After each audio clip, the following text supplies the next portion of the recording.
Hello guys! Ah, kung bago ka sa channel na to, ako nga pala si Christina Ramos, si Mami Tina. Well, today's video,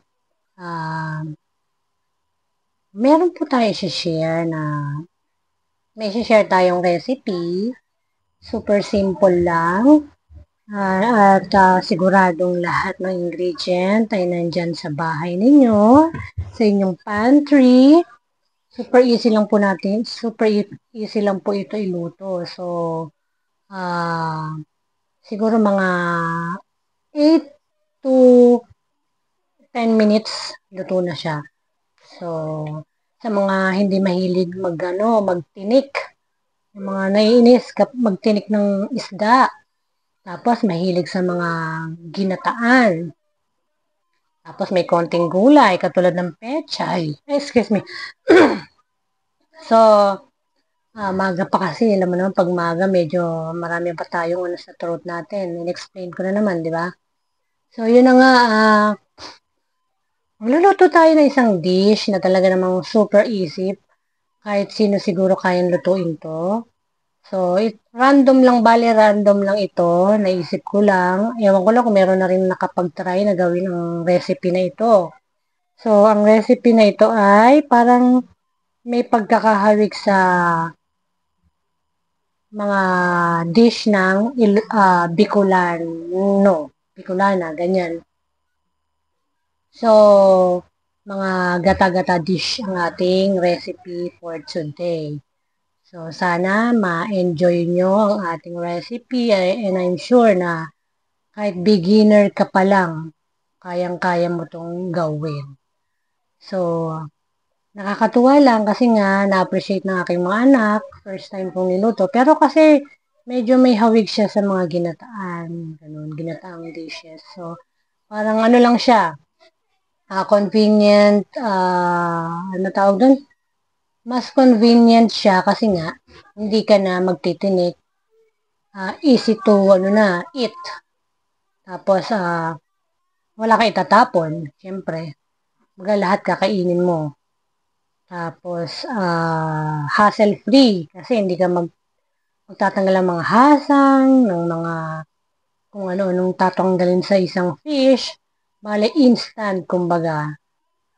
Pag i-combine lang natin yung mga instant na ingredient na will come up into a very simple recipe na talaga namang mapabata, mapamatanda ay siguradong magugustuhan ito. So, magsimula na po tayo at siguradong gagayahin niyo to. Okay? Start na tayo. Siyempre, una natin gagawin, lalagay ng mantika sa ating paglulutuan. Yung aking mantika medyo namumuti na siya. Ay, mantika ang aking kawali medyo namumuti na. Parang nagkakaroon na siya ng nasisira na yata. So, yan. Naglagay na tayo ng konting mantika lang. So, spread lang natin para talagang ma-coat yung ating pan. Para pag nilagay na natin yung ating garlic, diba? Maluluto natin siya ng maayos. So, wag natin susunugin ang ating garlic. Okay. Itong dish na to pwedeng maanghang, pwede rin hindi. Siyempre, kung may bata, natural, wala dapat, hindi dapat ganun kaanghang para siyempre makakain pa rin yung mga bata. So, yan na nga. Lagay natin yung garlic. So, depende sa inyo kung gaano karami yung garlic. Pwedeng konti, pwedeng marami. Up to you. Pero sa akin, ano lang yan, 3 lang or 4. Kasi nga, ano lang naman to fish. At ang gagamitin nating fish ay in-can. So, di ba? Hassle-free. Hindi ka magtatanggal ng mga hasang, bitukan, walang hassle sa paglilinis ng isda. So, yung nilagay natin is minced ginger. Kasi pagka fish, masarap yung may ginger palagi. Kasi 'di ba nakakatanggal siya ng lansa. At saka nag-a-add siya ng something ano na nakakasarap pagka fish ang dish. 'Di ba? So, yan, nilagyan na rin natin siya ng sibuyas. So, yun lang, yung mga aromatics. Yan yung mga normal na nilalagay kapag ka naggagata ka ng isang bagay, di ba? So, ano lang natin siya, isaute lang natin sandali. So, yan na yung ating main ingredient. Yung ating century tuna, not sponsored. Pero yan ang aming trusted brand simula pa noon. So, okay naman, masarap naman at maraming laman. Gusto ko yung kanyang lasa, lalo sa mga ganitong lutuin, 'di ba? So, ayan na, nilad mga 2 can ng century tuna yan. Kasi nga, yung ulam namin na to hanggang gabi na. So, minsan na lang. At kami ay 3. So, si panganay ko, yung bunso, at saka ako. So, good for 3. At hanggang dinner na namin. So, kung medyo kulangin man, pwede madali na lang magdagdag. So, isaute lang natin siya kasama ng mga aromatics. Sinama na natin pati sabaw ng century tuna para, syempre, nandun yung lasa. Pero, hindi na natin masyadong lalagyan ng pampaalat. Kasi nga, maalat na. May lasa na yung century tuna, di ba?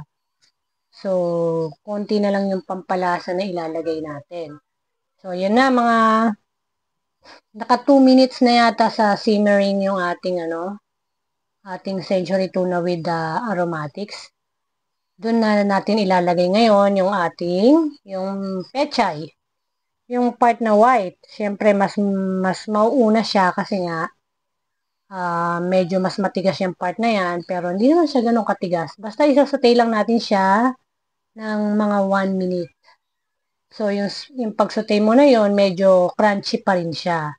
Ang importante lang, ma-incorporate natin siya dun sa init, saka sa century tuna, sa mga aromatics.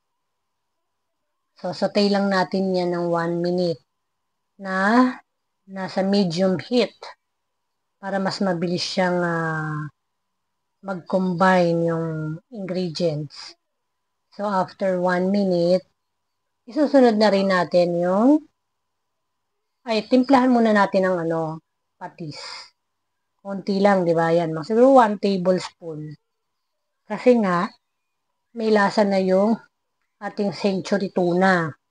So, hindi naman maganda kung sobra-sobra sa alat. Di ba?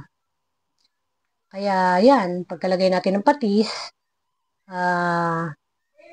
maghintay lang tayo ng sandali, or ilagay na rin natin yung ating paminta pala, durog. Mas maganda kung durog, di ba? Para syempre, hindi mo siya makagat, maanghang, di ba? So, kung durog, nakahalo na siya mismo sa ating dish. Hindi mo na siya mapapansin. Kaso naparaming lagay ko dyan kasi biglang bumuka yung lagyanan. At medyo naging maanghang. So, ayan yung ating coconut milk. Yes, in can. So, meron tayong coconut milk. Kasi nga, ang ating dish ay ginataan. So, para lang tayo naggata ng tilapia, ganun. Para lang tayo naglaing, di ba? Yung mga ganong dishes na merong gata. So, ito ay medyo creamy, na medyo parang savory dish ang atake nitong recipe na ito. So, simutin natin syempre yung gata kasi sayang. Saka masarap yung dish na to na maraming gata. Diba? Saka marami-rami rin yung ating pechay. So, medyo kaya kailangan ng yan, yung isang can na gata. Pero kung meron kayong fresh gata, mas okay. Ito lang kasi yung available sa amin, yung in can, kaya yun yung aking ginamit. So, iba pa rin yung lasa ng fresh na gata. For me, pero kung sa inyo okay lang naman, same lang, good na yon. So, yan lang. na-incorporate na natin yung ating gata. So, ilagyan na natin yung ating dahon, syempre.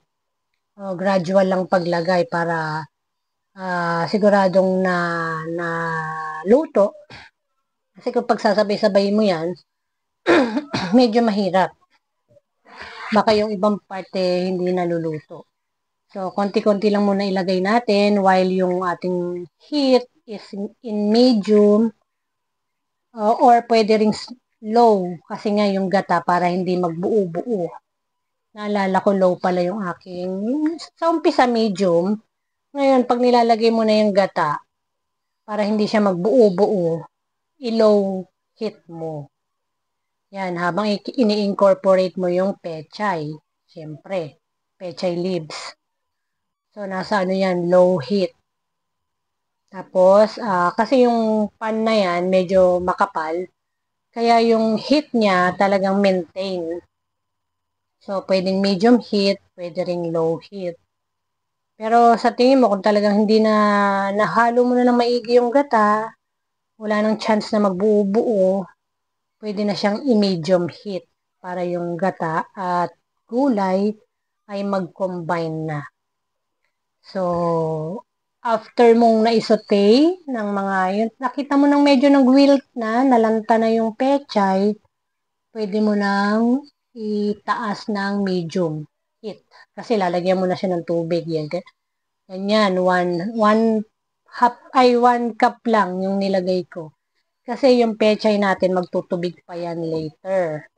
So, konting sabaw lang ang ating kailangan para lang mag-blend yung mga ingredients na inilagay natin. Or pwede rin wag mo nang lagyan ng tubig kung talagang gusto mong creamy yung iyong dish na ito. So, kasi yung pechay nga, 'di ba, magtutubig pa 'yan. Magko-combine siya ngayon sa gata. So, parang ang lalabas, parang saucy lang yung magiging kalalabasan. Nasa sayo kung gusto mo lagyan ng tubig or hindi na. Okay? Pero sa akin kasi nilagyan ko para lang to blend in all the ingredients. Diba? Diba naman yan? Throat ko, ang daming ang dami pang hindi nakakawalang Okay, yan. I-saute-saute lang natin in medium heat. So, mga 5 minutes lang. 3 to 5 minutes lang, okay na to. Kasi nga yung pechay, di ba, napakabilis lang maluto niyan. Napakalambot na gulay lang naman yan. Tapos hiniwa-hiwa pa natin. So, ang tendency, mabilis talaga siyang maluto. So, 3 to 5 minutes, luto na yan. So, all in all, 8 to 10 minutes, may ulam ka na. Di ba? So, napakadali lang lutuin. Unlike nung laing, di ba yung laing matagal. So, ito parang fast version ng laing to. Di ba? So, napaka-insta food nito, napakadali. Mahirap lang yung paghiwa-hiwa. So, okay lang yun. Kung sanay ka na, napakadali na lang. So, ayan, tapos na. Lagyan natin ng sili kung gusto natin yung mas maanghang. Bali, ako lang naman kakain ng sili. Yung mga anak ko hindi. So, ayan na. Finish ng ating ginataang century tuna with pechay. Diba? Sa mga Bicolano dishes, yan, parang ganyan lang yan. Mahilig sa gata. O, ito na po ang recipe para sa inyo. Diba? This is so yummy. Nagustuhan ng aking mga anak. Kaya, siguradong magugustuhan din ng mga anak ninyo. So, i-prepare nyo na itong dish na ito. Mga mommy, mga parent na in charge sa pagluluto. Sa mga ayaw mga natitinik, ito na ang recipe para sa inyo kasi nga, hindi na kayo magtitinik. Diba? So, sana may natutunan kayo sa ating munting recipe. Ipe-plate na natin para tayo ay makakain na. So, ayan, diba? Medyo watery siya kasi nga nilagyan ko ng tubig. Pero kung gusto nyo yung creamy talaga, huwag nyo na lang lagyan ng tubig. Diba? It's up to you. So, yung ganyang simple dish, diba? Matututo ka talaga. Napakadali lang. Diba? Kahit siguro elementary kayang iluto ito with your guidance. So, ayan na. Let's eat na, guys. Kumakahol na naman po mga aso sa paligid. Iingay na naman yung ating background. So, ayan na. Thanks for watching. See you on the next one. Yummy. God bless everyone. Bye! So, ayan o. Parang may pagkalaing lang yung itsura niya, di ba? Pero pechay lang yan. Kasi paglaing matagal lutuin yun. So, ayan na. Kain na. Bye!